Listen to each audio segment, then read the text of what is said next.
22절부터 33절까지, 에베소서 5장 22절부터 33절을 같이 봉독합니다. 아내들이여 자기 남편에게 복종하기를 주께 하듯 하라. 이는 남편이 아내의 머리됨이 그리스도께서 교회의 머리됨과 같음이니 그가 바로 몸의 구주시라. 그러므로 교회가 그리스도에게 하듯 아내들도 범사에 자기 남편에게 복종할지라. 남편들아 아내 사랑하기를 그리스도께서 교회를 사랑하시고 그 교회를 위하여 자신을 주신 같이 하라. 이는 곧 물로 씻어 말씀으로 깨끗하게 하사 거룩하게 하시고 자기 앞에 영광스러운 교회를 세우사 티나 주름 잡힌 것이나 이런 것들이 없이 거룩하고 흠이 없게 하려 하심이라. 이와 같이 남편들도 자기 아내 사랑하기를 자기 자신과 같이 할지니 자기 아내를 사랑하는 자는 자기를 사랑하는 것이라. 누구든지 언제나 자기 육체를 미워하지 않고 오직 양육하여 보호하기를 그리스도께서 교회에게 함과 같이 하나니 우리는 그 몸의 지체임이라. 그러므로 사람이 부모를 떠나 그의 아내와 합하여 그 둘이 한 육체가 될지니 이 비밀이 크도다. 나는 그리스도와 교회에 대하여 말하노라. 그러나 너희도 각각 자기 아내 사랑하기를 자신과 같이 하고 아내도 자기 남편을 존경하라. 아멘. 하나님 아버지, 은혜를 감사드립니다. 오늘 거룩하고 복된 주일을 우리에게 허락하셔서 성도들이 아버지 앞에 나와 예배할 수 있도록 이 시간도 복을 주심을 감사합니다. 이 땅뿐만 아니라 우리나라뿐만 아니라 전 세계가 참으로 코로나19라는 그런 바이러스균 때문에 많은 사람들이 생명을 잃고 또 많은 사람들이 병원에서 고통을 당하고 또 많은 사람들이 그들을 이제 치료하기 위해서 참으로 땀을 흘리고 동분서주하면서 많이 수고하며 또한 그 감염을 방역하기 위한 그러한 자들도 애쓰고 힘쓰는 가운데 오늘 이제 우리 교회가 참으로 성도들을 아버지하며 주님 앞에 나오게 하고 또한 예배하게 하심을 하나님 앞에 감사를 드립니다. 그러한 바이러스균이 창궐한다 할지라도 아버지 하나님께서 주의 백성들을 지키시고 인도하시사 평안케 하시옵고 또한 주님 그러한 병균 가운데서도 지금까지도 건강을 지켜주셨사오니 감사합니다.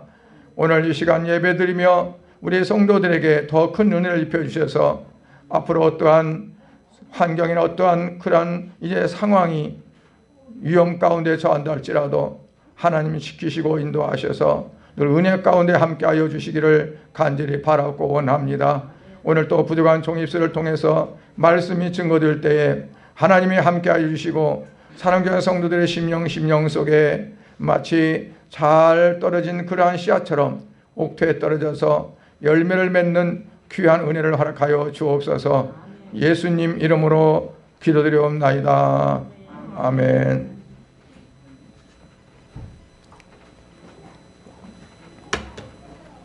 모든 사회의 기초가 뭐냐면 바로 가정입니다.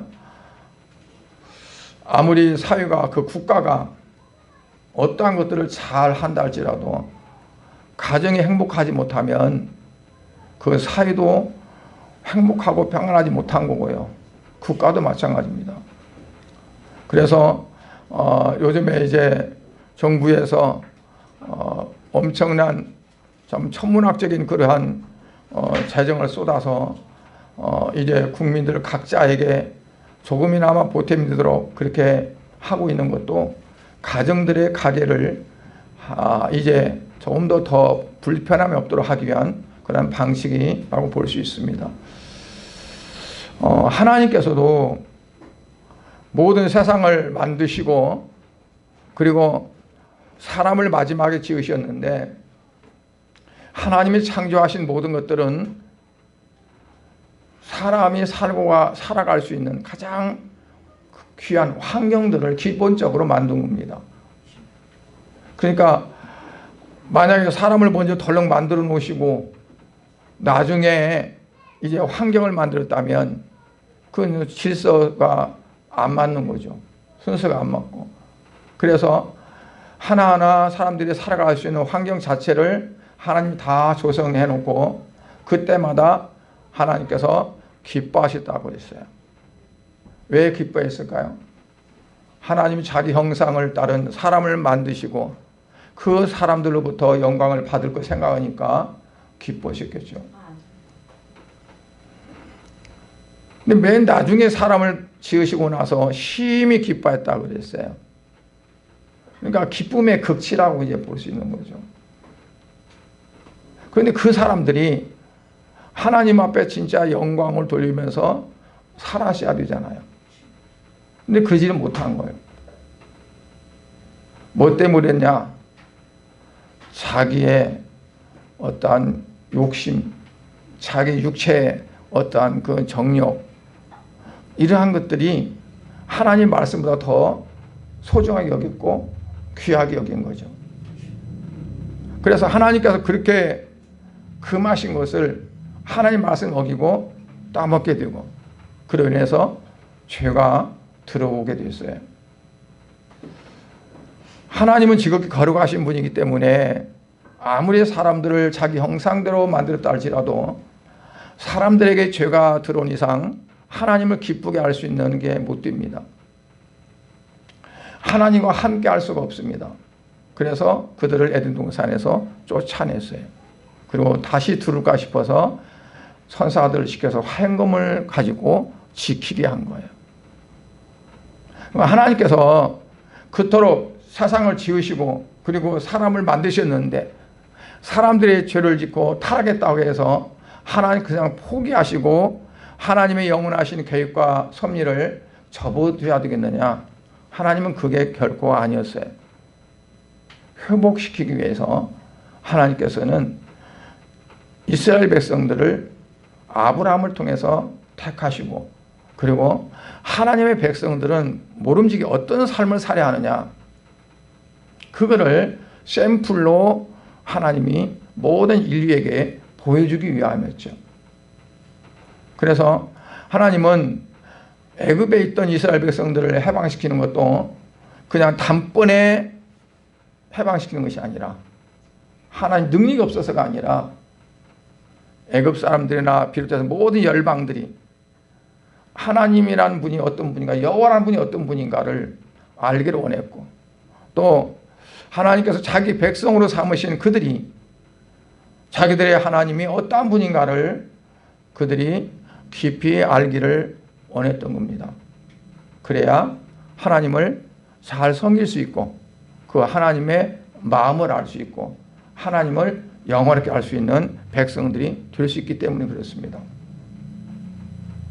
그래서 이스라엘 백성들을 하나님은 광야에 넣어서 그들을 훈련시키는데 뭘로 훈련시키느냐? 하나님 말씀으로 훈련을 시켜요. 하나님 말씀으로. 그들에게 십계명을 주시고 율법을 주시고 또 그들이 누구만 바라보냐? 하나님만 바라보게 해요. 자기들이 열심히 일해서 먹을 것 챙길 수가 없어요. 자기들이 열심히 길쌈해서 옷을 만들 수가 없어요. 뭐 춥다고 해서 모닥불 피워놓고 불 피워서 그들이 그 추위를 몰아내느냐? 낮에 뜨거운 햇볕이 내리칠 때 그 에어컨을 틀어서 그들이 시원하게 하느냐? 아니요. 전부 하나님께서 관장하시고 하나님이 하시는 것. 이스라엘 백성들은 하나님 말씀대로 살아가기만 하면 되는 거예요. 그러면서 그들을 하나님께서는 어디 점점 가나안 땅으로 이끄시는 거예요. 하나님 그 땅을 젖과 꿀이 흐르는 땅이라고 말씀했어요. 실상 그들이 그 땅에 젖과 꿀이 흘렀느냐? 아니죠. 하나님 말씀대로 그들이 그 땅에 들어가 살을 때 젖과 꿀이 흐르는 땅이 될 수 있다는 거예요. 그런데 그들이 그 땅에 들어가서 그렇게 살았어요? 못 살았어요. 하나님 말씀하신 대로 살지는 못했어요. 그래서 하나님께서는 그들을 그 땅에 살지 못하고 다른 나라 바벨론에 포로로 잡혀가게 하고 성전도 헐어지고 또 예루살렘 성도 허물어지고 폐가 되고 황폐하게 만들었어요. 너희들이 하나님 말씀대로 살지 않으면 바로 이렇다. 그들은 뭘 믿었냐면, 야, 하나님은 우리 조상들 이렇게 했던 분인데 차마 설마 우리를 망하게 하겠느냐. 설마 저 바벨론이 우리를 포로로 잡아가서 우리나라가 완전히 없어지게끔 하겠느냐. 아니야. 징조가 보이는 그때에도 그들은 그 말을 믿지 않아요. 에레미야 선지자는 목이 터지라고 울면서 이제 말씀을 전했는데, 그들은 에레미야 말보다도 거짓 선지자들이 괜찮아, 괜찮아, 하나님 우리 지켜줄 거야, 지켜줄 거야 하는 그 말을 믿고 에레미야를 배척을 했어요.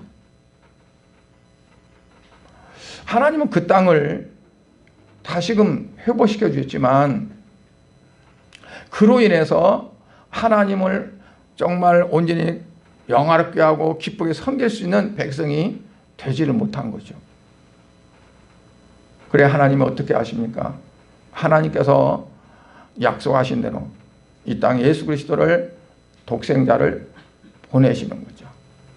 보내셔서 우리의 모든 죄를 다 속량하시고, 그리고 그 예수님은 내가 내 교회를 세우리니 음부의 권세가 이기지 못하리라고 말씀하시면서 예수님이 그리스도의 십자가와 부활을 통해서 이 땅에 교회를 세우시는 거예요. 하나님은 이 교회를 어떻게 잘 일어날 것인가? 하나님의 교회는 예수님 다시 이 땅에 오실 때까지 계속 이어져 갑니다. 그런데 오늘 사도 바울은 교회에 대해서 말씀하는 거예요. 이 비밀이 크도다. 내가 말하는 것은 뭐에 대해서 말하느냐? 32절에 나는 그리스도와 교회에 대하여 말하노라 그래요. 그리스도와 교회에 대해서 말한다. 예수님과 교회의 관계성, 예수님과 교회의 어떠한 부분이 되어져야 하나님 기뻐하시는 게 되어지느냐, 그거야. 그런데 교회를 말하면서 무엇을 말하냐면 아내와 남편의 관계를 말해요. 아내와 남편의 관계.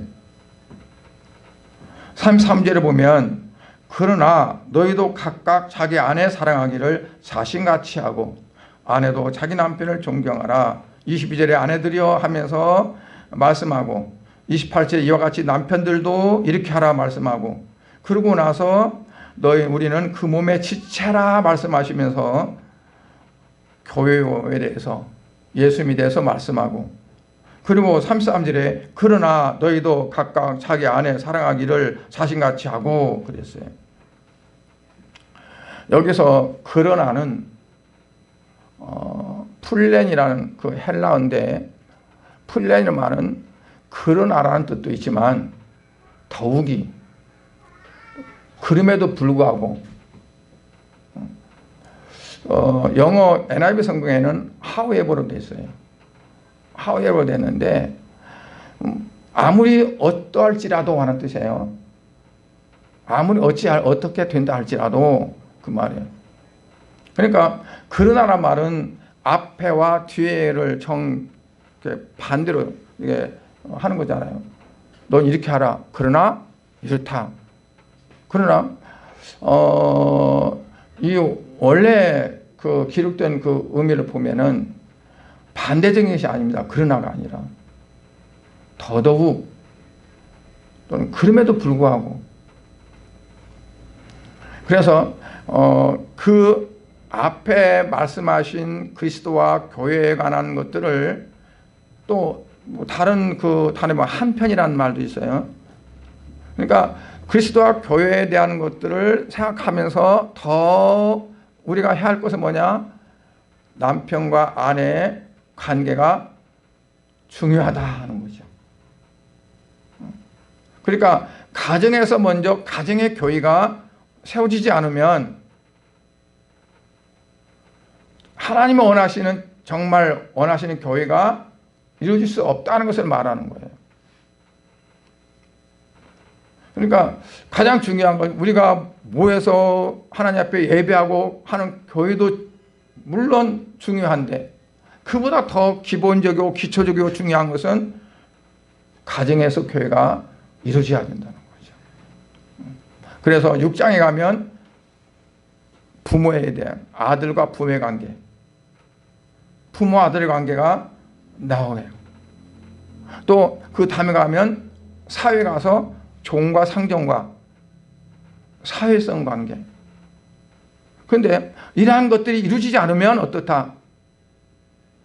예수 그리스도를 믿는 성도들이 하나님 원하시는 그러한 싸움을, 전쟁을 할 수 없다. 그러니까 서로의 어떤 그러한 무장들이 되어지는 거가, 물론 말씀이 진리가 되어지고 하는 그런 것들이 중요하지만 가장 중요한 거는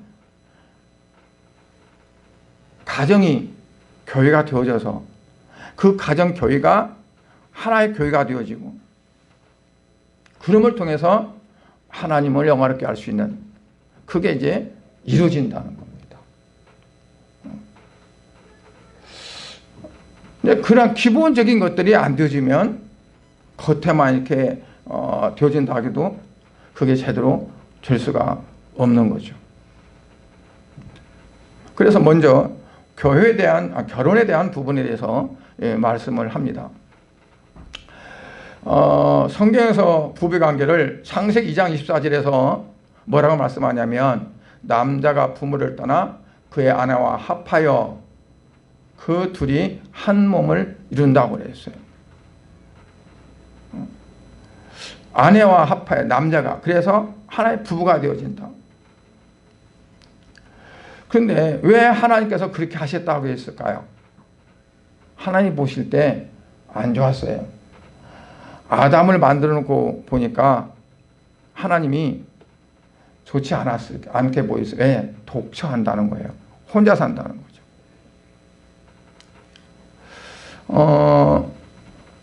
혼자 살으면 왜 안 좋을까요?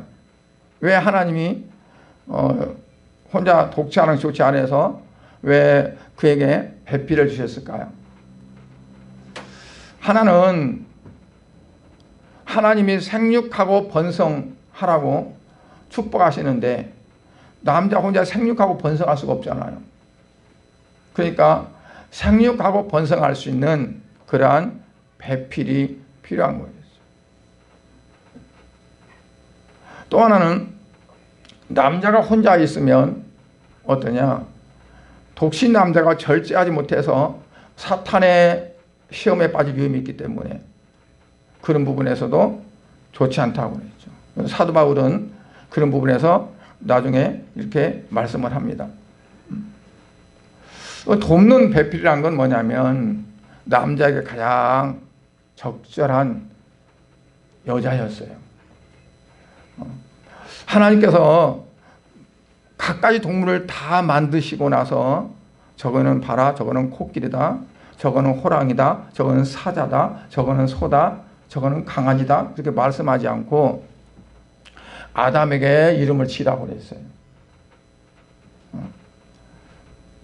하나님이 이름을 그냥 지실 수 없어 그랬을까? 그거 아니잖아요. 아담에게 이름을 지라고 한 거예요.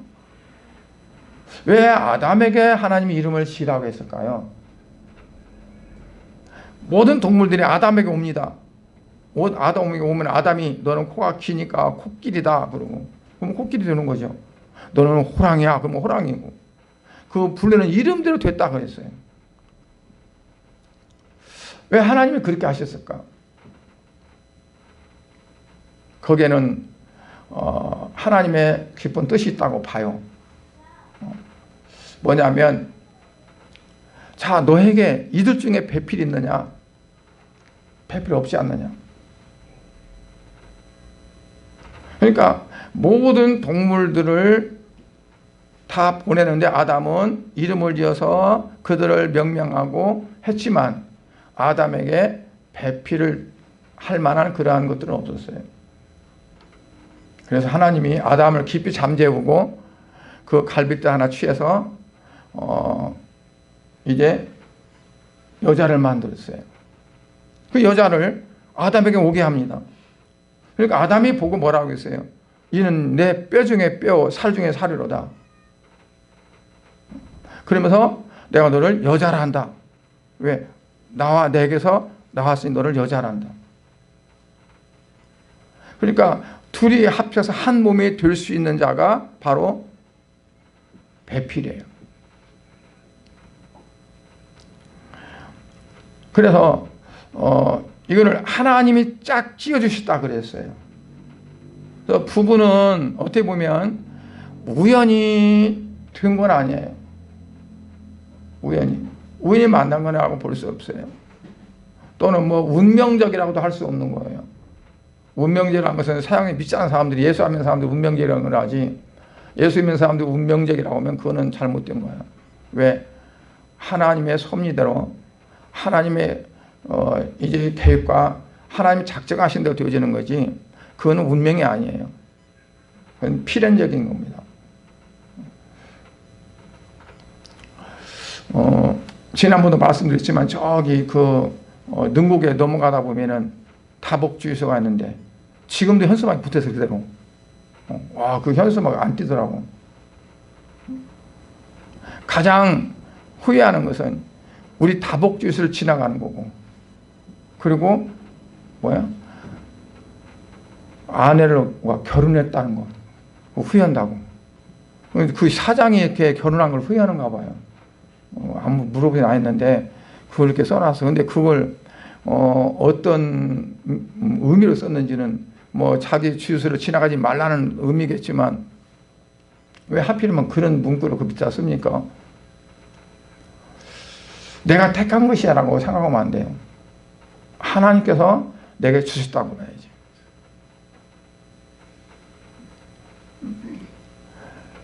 근데 31절에 보면 사람이 부모를 떠나, 그리고 창세기 2장 24절에 봐도 남자가 부모를 떠나 그랬어요. 에베소에도 사람이 부모를 떠나 그랬고, 창세기에도 남자가 부모를 떠나 그랬거든요.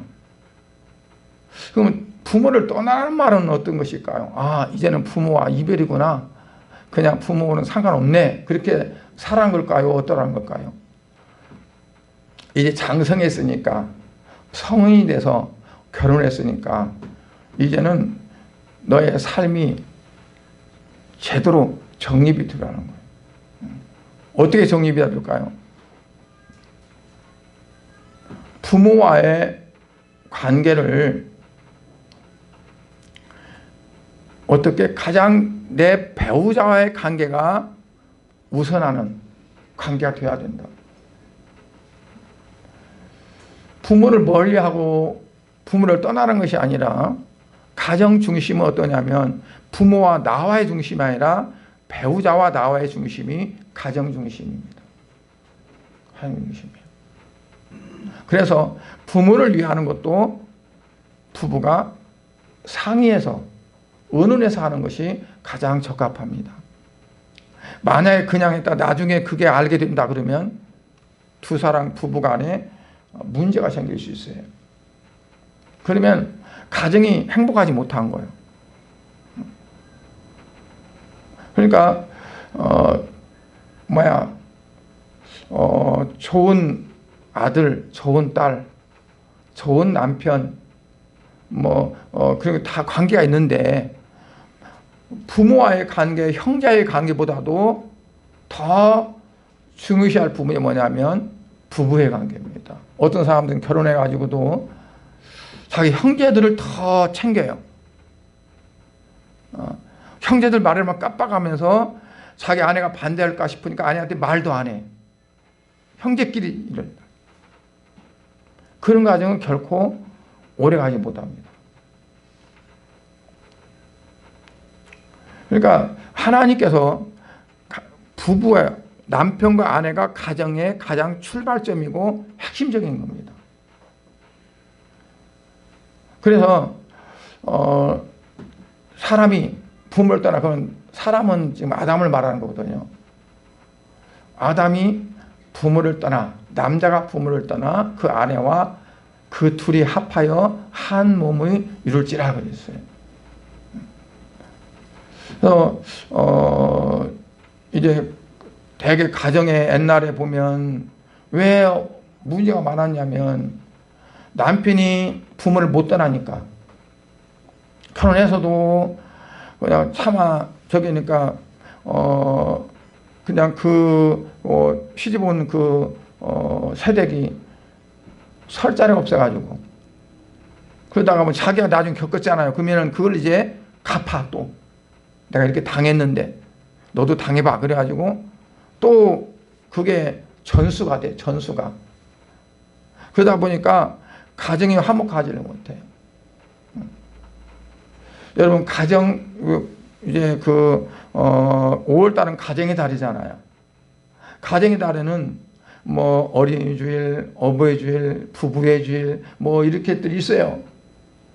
근데 그 모든 그 중심에서 부부가 이제 돼야 되는 거죠. 그래서 부부가 효도하고 부부가 자녀를 양육해도 같이 되어지고, 그래서 부부가 중심이 되어져서 어떻게 하냐에 따라서 그 가정이 행복한 가정이 되느냐 불행한 가정이 되느냐, 그 가정이 진짜 하나님 원하시는 교회가 되어지느냐 아니면 안 되느냐. 어떤 사람들은 가정을 지옥이라고 표현하는 사람도 있어요. 얼마나 가정이 불행하면 그럴까.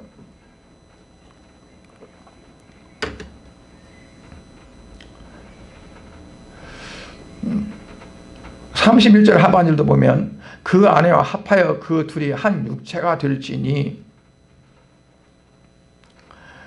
하나가 된다는 얘기. 하나가 된다는 것은 모든 걸 책임을 같이 지고 누리는 것도 같이, 모든 게 다 함께 한다는 얘기입니다. 함께 한다. 그런데 둘이 살다가 어떤 문제가 생기면 서로 책임 전가하고, 내가 당신을 만나서 이렇게 못 사는 거야, 내가 이런 거라고 서로 자기는 괜찮은데 상대방이 잘못돼서 그런 걸로 생각하는 거예요. 그래서 사업하다가 사업이 잘못되어지면 헤어진 사람들이 많아요. 어떤 사람들은 로또 복권이 당첨되니까 또 헤어진 사람도 있어. 좋은 일이 있어도 같이 기뻐해야 되고, 서로 안 좋은 일이 있어도 같이 그걸 짐을 나눠야 돼요. 그게 한 육체가 된 거예요. 몸만 하나가 된 것이 아니라 마음도 하나가 되어야 되는 거고, 공동적인 그러한 것들이 되어져야 하는 거죠. IMF를 겪으면서 많은 가정들이 파괴됐습니다. 또는 경제가 어렵고 뭐가 어렵고 어려워지면서 많은 사람들이 흔들거려요. 뭐가 흔들려? 마치 이제 초등학교 가려고 하면 애들이 이빨이 흔들려가지고 이빨을 빼야잖아요. 참 우리 주인은요, 할아버지 치과라고 그래요. 가장 안 아프게 이빨을 뺀다고 그러면서 이빨을 빼려면 우리 집에 온대요. 지난주일 날은 교회에서 빼주세요. 빼줬는데 뭐가 흔들리면 어떻게 될까요? 결국 빠지게 돼요. 믿음이 흔들리고 서로 관계에서 불신하고 신용을 잃어버리고 서로 그렇게 되면 살짝 흔들리게 돼가지고, 한번 흔들리게 되어지면 결국은 흔들려갖고 빠지더라고요. 그래서 하나님이 내게 주셨으면 어려움도 같이 겪고, 좋은 일이 있어도 같이 나누고, 힘든 일이 있으면 같이 힘이 되어주고 하는 그러한 것들이 필요하다는 얘기입니다.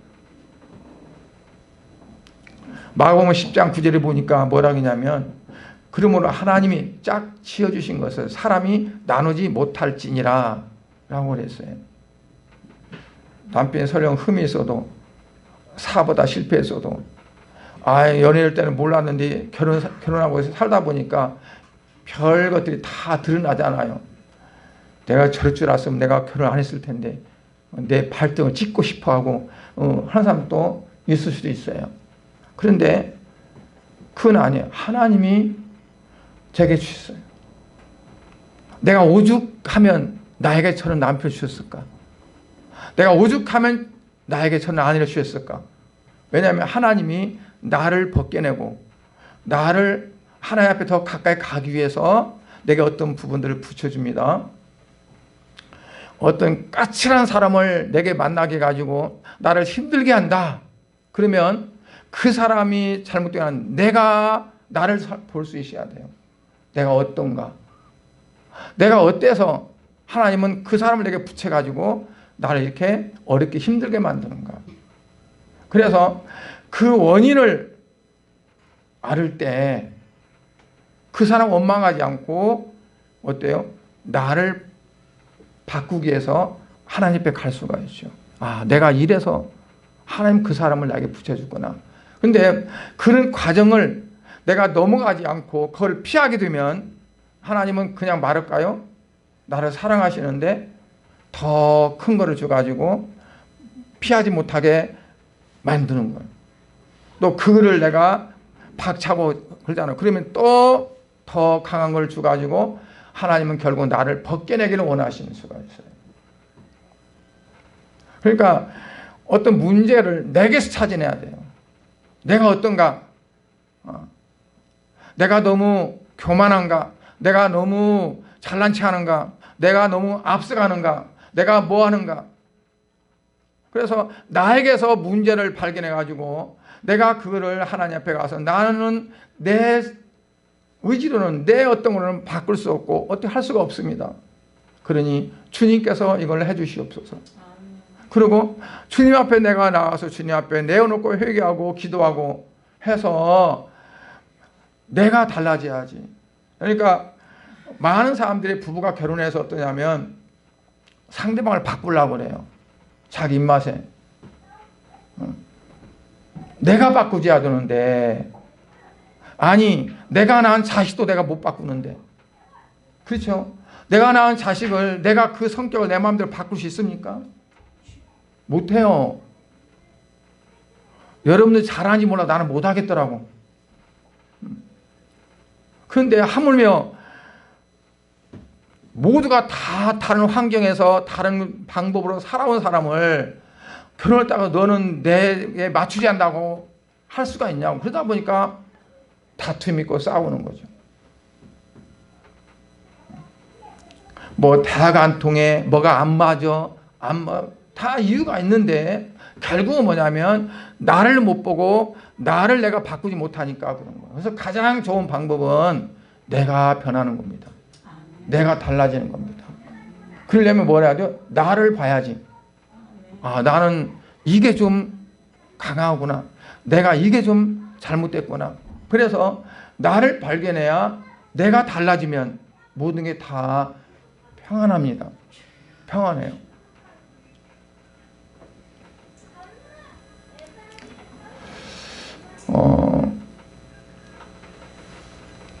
그 다음에 보면 두 번째는 참된 아내의 모습입니다. 대부분 사람들이 많은 기대를 갖고 결혼하죠. 어떤 참 이상적인 어떤 꿈의 어떤 궁전 같은 거,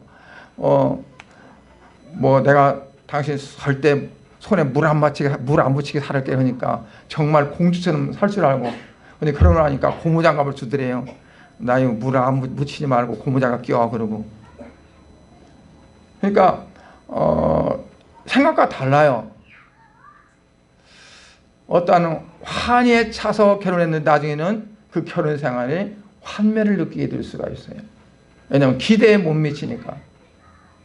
자기 기대를 너무 높이 설정해 놓는 거예요. 결혼을 하기 전에 사람들도 결혼을 잘 못하는 경우가 뭐냐면 눈을 높인다고 하죠. 눈높이가 있어가지고 눈을 낮추면 된다고. 왜냐하면 자기 기대를 높이 해놓으면 거기에 맞출 사람이 별로 없어요. 내가 좋아하면 그 사람이 싫다고 하고 서로 맞을 수가 없어요. 여러분, 그리스도의 사랑은요, 조건이 없는 사랑, 희생적인 사랑이라 그러잖아요. 그런데 부부는 어떠냐면 혼자 희생해갖고 가정에 행복 못합니다. 나중에 터집니다. 그게 누르면서 내가 희생해. 나중에는요 그냥 대포로 쏴죠. 그래서 황혼 이혼들이 많이 생겨나요. 왜냐하면 그동안 많이 참았어. 많은 사람들이 보면 내가 우리 아들 초등학교만 들어가면, 아니면 대학교 들어가고 나면, 아니면 군대 갔다 와서 결혼만 하면, 계속 하다가 나중에는 어때요? 더 이상 못 참아. 그러니까 빵 터지는 거. 한쪽에서 희생하고 한쪽에서 이렇게 갖고는 정상적인 가정이 안 돼요. 서로 해야 돼요. 서로. 그래서 가정은 서로입니다. 상대방이 내게 복종하고 상대방이 내게 들어오기를 원하지 말고 같이 나눠야 돼. 같이. 그래서 아내는 남편에게 복종하고 순종하라 라고 말씀하고, 나중에는 남편은 아내들에게 이렇게 하라 라고 하는 거예요. 서로 함께 하라는 거예요. 근데 먼저 아내들에게 책임을 주는데, 그 책임이 뭐냐면 복종하고 순종하는 겁니다. 그 이유를 뭐라고 했냐면 23절에 남편이 아내의 머리됨이 그리스도께서 교회의 머리됨과 같음이라 그랬어요. 남편이 아내의 머리라. 그리스도가 교회의 머리됨 같이, 예수님이 교회의 머리됨과 같이 남편이 아내의 머리가 된다는 거예요. 그럼 어떻게 할까요? 머리면 어떨까요? 지배할까요? 머리면은 그냥 그 몸을 학대할까요? 몸이 아프면 머리가 아파요, 안 아파요? 아파요. 몸이 잘못되면 이 머리가 터지려고 그래. 막 뚜껑이 열리려고 그래. 몸이 잘못되어지면. 그러니까 어떻게 해야 돼요? 몸이 건강해야 머리도 건강해, 맑아져요. 이 두 개가 둘이 같이 되죠. 그래서 머리라는 거는 지배하고 다스리고 한다는 것보다도 어떠냐면 질서적인 겁니다. 질서적인 거. 교회는 질서입니다.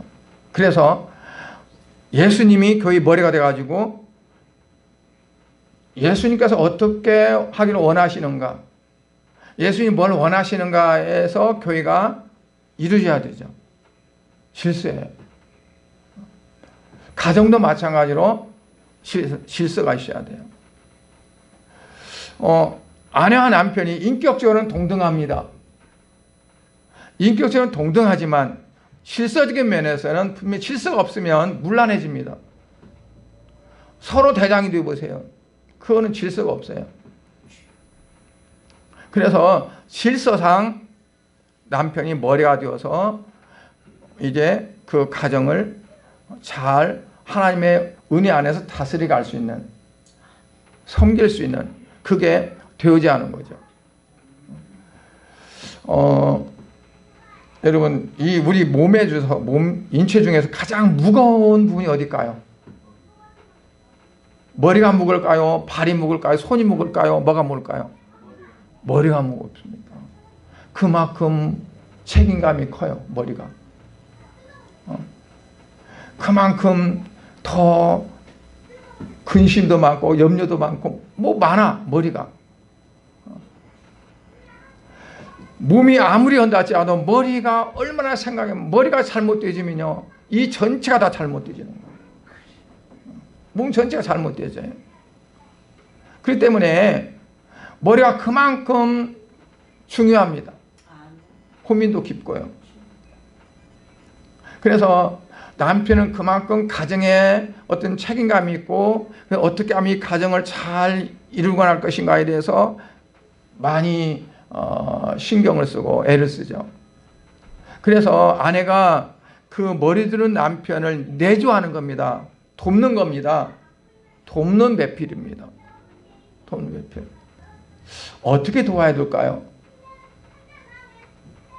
어떻게 돕는 방법은 많이 있겠지만 결국은 뭐냐면 가정은 아내와 남편은 그리스도와 교회라고 했으니까 어찌해야 돼요? 신앙적으로 남편이 신앙적으로 잘못되어지면 내 남편이 하는 거니까 다 옳을 거야가 아니라 그거는 이런 데 신앙적으로 바로 세워져 가는 부분이 되어야 돼요. 그냥 육체적인 어떤 두 부부만 좋은 게 아니라 그 위에는 누가 있다? 하나님이 계시고 예수님이 계시고. 그래서 여자의 머리는 남편이요, 남편의 머리는 그리스도요, 그리스도의 머리는 하나님이라 그랬어요. 다 연계성이에요. 여자의 머리는 남편, 남자의 머리는 그리스도, 그리스도의 머리는 하나님. 그러니까 우리에게는 머리가 있어요. 남자도 머리가 있고 여자도 머리가 있고. 뭐냐면 실제적인 거란 얘기예요.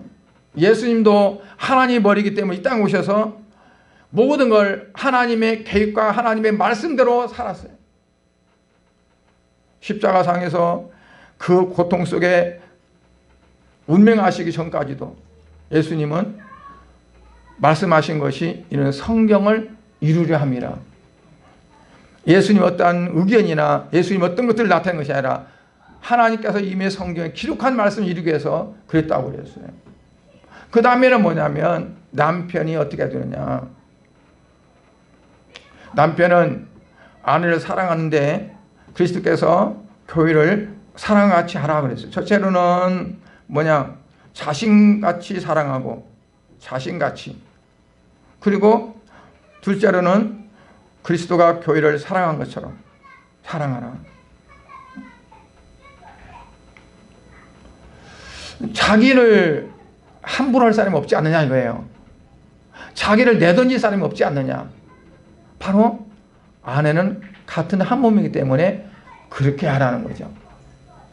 왜냐하면 남편에게는 힘이 있잖아요. 남편에는 파워가 있잖아요. 그렇기 때문에 특별히 그렇게 말씀하시는 거고, 또 그리스도께서 교회를 위해서 자신을 내어줬다는 것은 뭘까요? 십자가를 지셨기 때문에, 죽으셨기 때문에 부활이 있는 거고, 십자가에 죽으시고 부활했기 때문에 교회가 세워진 거예요. 교회가. 그러니까 그냥 교회가 태어난 게 아니라 예수님 십자가의 부활을 통해서 교회가 탄생한 거죠. 그래서 남편은 그 아내를 사랑하되 자신같이 사랑하고 그를 위해서 헌신하고 희생하는 사랑이 필요하다는 것을 말씀해 줍니다. 그래서 남편은 이제 모르는 것이 있어도 어떻게 해야 돼? 무시하면 안 돼요. 아내가 가장 그런 게 무시한다는 거는, 나를 무시한다고. 남편도 마찬가지로 아내가 무시하면 그걸 못 참아요. 그러니까 부부가 서로 무시하는 말을 하면 안 돼요. 본인을 무시도 안 되고 특히나 예민한 게 그 집안. 남편이 아내에게 야 너네 집안 왜 이렇게 그러냐 그러면 이건 뚜껑 열리는 거예요. 이제 나를 하는 건 상관없는데 왜 우리 부모를 그래? 그러면서 이제 그러는 거죠. 또 아내도 또 당신의 집안은 왜 그래? 당신 누구는 그러고 그러면 자기를 건드리는 것보다 더 그게 치명적이에요. 그래서 무시하거나 멸시하는 것이 아니라 배려하고 그리고 존중하는 거. 어린아이들도 요즘에 인격을 무시하면요 못 견뎌. 애들도, 어린애들도 인격적으로 대해주면 좋아해요. 그러니까 남편과 아내 부부가 서로 인격적으로 서로 존중하고, 어떤 사람은 그러더라고요. 부부가 싸우려면 존대어를 쓴대요. 갑자기 존대가 나오면 좀 긴장한데 어디 다녀오셨어요? 그러면 뭔 말을 하려고나 그러고 긴장한데요. 존대. 그런데 그 존댓말을 쓰면 그도 이게 크게 안 번진다네. 크게. 저는 그렇게 존댓말을 안 해봤거든요. 싸우려면 그냥 근데 어떤 분들은 싸우려면 점잖하게 이래 앉아보세요. 그리고 이제 그런데요. 그러면 이거 무엇이 있구나 그러고는 긴장은 돼요. 상대방을 이렇게 좀 이렇게 존경하는 그 부분도 참 중요한 것 같아요. 그 다음에 두 번째는 뭐냐면 따뜻하게 보호해야 돼요. 따뜻하게.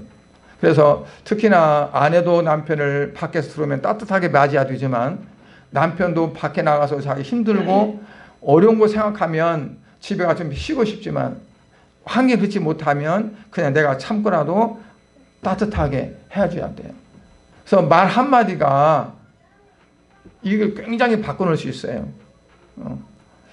밖에서 좀 이렇게 좀 안 좋았던 거 가지고 와서 그 감정 가지고 와서 푹 질러버리면 밖에서 뭔 일인지 모르잖아요. 그러니까 자기를 무시하고 자기 내가 집에 있다고 그러고 그런 줄 알고 그냥 튀어버리죠. 이게. 그러니까 말 한마디 하려도 많이 생각하고 해야겠다는 생각이 들고요. 그러려면 어떻게 하냐면 소통이 필요합니다. 되게 말이 안 통해서 못 살겠다는 사람들이 많이 있어요. 말이 안 통한다. 그 말은 뭐냐면 소통이 안 된다는 거예요. 근데 그거는 상대방이 내게 이렇게 다가오려고 하면 내가 먼저 해야 돼요. 내가 먼저. 삐지면 최하 며칠 갑니까? 부부가? 서로. 하루 가는 분, 손 들어보세요. 이틀 가는 분. 일주일 가는 분. 어떤 날, 일주일 가요. 어떤 분은 한 달도 간다더라고. 그러면 서리빨 돋아요.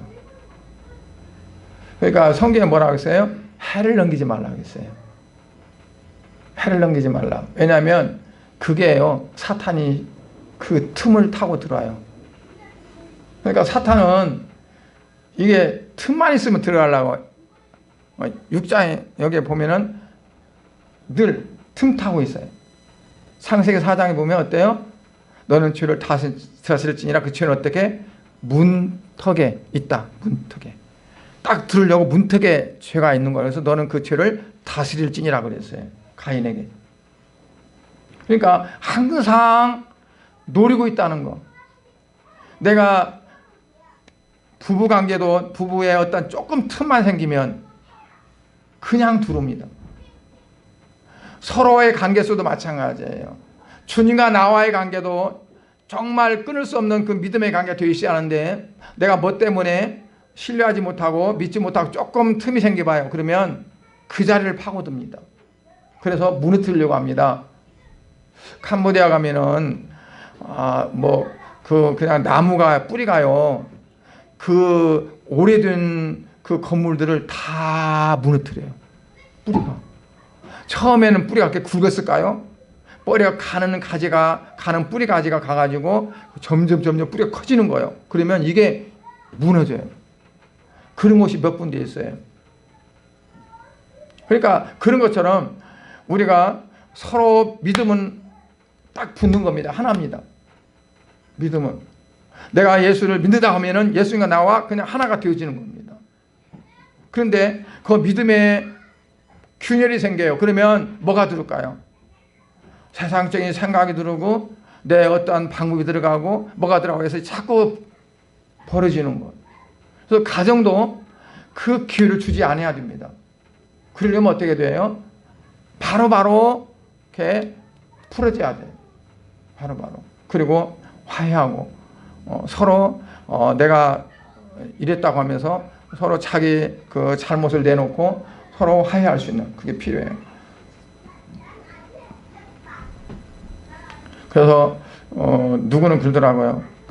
처음에 만났다 어떻게 결혼했냐 그러면 처음 만나서 대화가 잘 통했다고.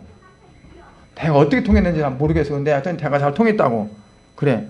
근데 대화가 잘 통했다는 건 뭐냐면 그 사람의 마음이 내 마음과 서로 연계가 됐다는 거거든요. 그래서 결국 결혼까지 간다는 거예요. 그러니까 이미 결혼했어도 결혼하지 않았어도 어때요? 서로 이 접촉점을 찾아야 돼. 그래서 부부는 어때요? 어떤 환경 속에서도 하나의 접촉점이 되어서 그걸로 인해서 하나가 되자 다시. 그게. 그리고 결혼하지 않은 사람들은 그렇게 하나님 앞에 만날 수 있도록 기도해야 돼요. 기도. 왜냐하면 내가 내 스스로 만나려고 해서는 안 되니까. 하나님이 해주셔야 되니까. 그래서 결혼을 놓고 기도를 많이 해야 됩니다. 많이. 그냥 우연히 스치면 되는 걸로 생각하면 큰 착각의 오산이에요. 그러면 평생을 불행할 수 있어요. 그러니까 기도를 많이 하셔야 돼요. 그래서 가정이 일단 아름답게 꾸며져야 돼요. 단장에서 막 치장하는 것이 아니라 먼저 주님 예수 그리스도를 통해서 가정 교회가 되어야 돼요. 가정 교회가. 그랬을 때 여러분의 가정은 늘 항상 하나님이 함께 하시는 임마누엘의 축복이 임하는 그런 가정이 될 수가 있습니다. 기도하겠습니다. 하나님 아버지 주님의 은혜를 감사드립니다. 오늘은 이제 말씀 속에서 부부에 대한 교훈에 대해서 말씀했습니다. 가장 중요한 게 가정인데 가정에서도 부부의 관계입니다. 부부들이 정말 믿음 안에서 서로 하나가 되어지고 행복할 때 온 가정이 행복해지고 또한 교회도 행복해지고 사회가 행복해지고 국가가 행복해지는 이러한 축복이 있을 줄 믿습니다. 우리 양문교회 모든 성도들의 가정은 이와 같이 행복한 가정이 되어지고 성도들의 모든 그 부부들은 정말 그리스도가 교회에 대해서 하는 것처럼 이와 같이 그리스도와 교회의 관계가 되어져서 아름답고 복된 삶이 되어질 수 있도록 은혜 내려 주시옵소서. 예수님 이름으로 기도드리옵나이다. 아멘.